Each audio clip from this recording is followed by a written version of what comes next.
Oh, good morning, prospectors. Welcome to the morning prospector morning coffee. I messed that up. I should have said, welcome to the prospector morning coffee. I cheated on my coffee mug and went and got a venti Starbucks.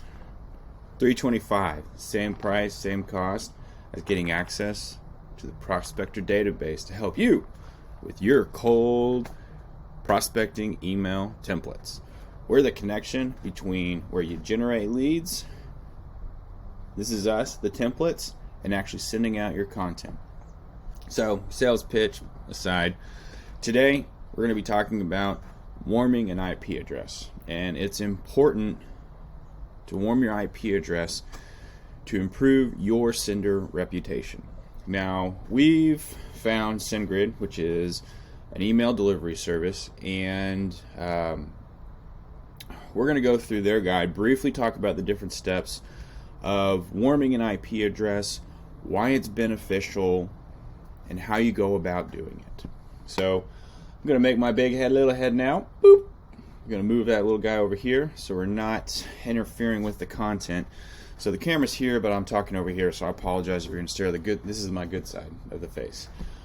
So we're going to start out by your IP, and basically your IP is essentially what is sending your email, your authority that's associated with it.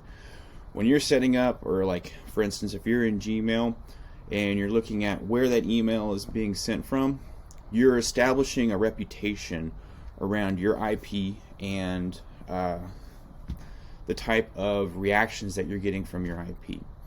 And so you don't want to essentially set up an IP to start sending out emails and start out with 10,000 emails and boom, shotgun that out. Because that's going to get flagged by Gmail, Outlook, Microsoft, other servers that are accepting your emails as flagged as spam. And so that's why you'll see a lot of inboxes, a lot of emails with spam. A lot of companies actually use multiple IP addresses, but they've warmed up over time to send you different notification styles, marketing emails, and whatnot, so that you are improving your IP score. And so it's a gradual send, and over time you'll be able to send more and more emails. So, long story short, you want to send emails gradually over time. And this is going to essentially evaluate, or those receiving domains are going to be evaluating your ISP, your internet service provider, and your authority, and establish that domain, like the prospector.io, is something that is providing valuable content to a specific customer. So how to go about warming up your IP? It's pretty simple. So let me scroll down. I think there was a chart here. Okay, well, we'll just talk about bullet point number 2. So there are different ways to go about setting up and scheduling and warming your IP. If you're a new business, you could do newsletters. You could do a couple of manual entries of your recipients, and set up a more or less kind of like a test series of emails that's slowly sending out those emails. And basically you're trying to avoid getting into that spam folder.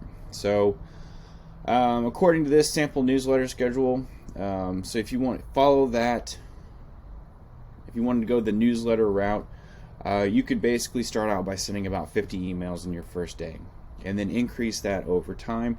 So 50 one day, 100 2 days later, 150 the next couple of days, and gradually increase that. So here's a sample. I'm skipping these down and missing these, so I apologize for that. But basically, recommended total daily volume for warming up an IP. So you go 50, 100, 500, 1,000, 2,000, and build up that rapport over time.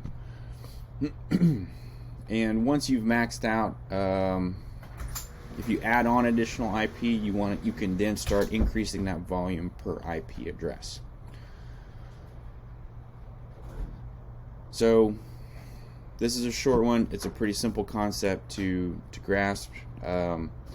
Start small, warm up that IP. Make sure you've got appropriate records that are associated with your sender established in the actual DNS records.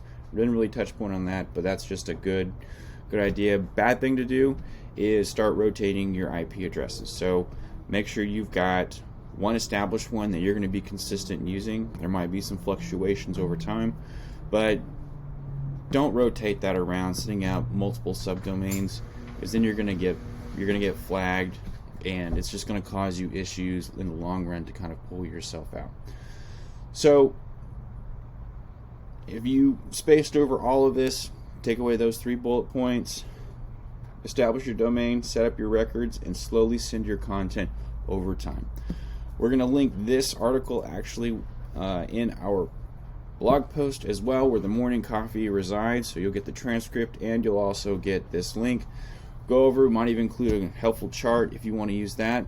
If you got any questions, please feel free to drop those comments in below. Like, share, and subscribe.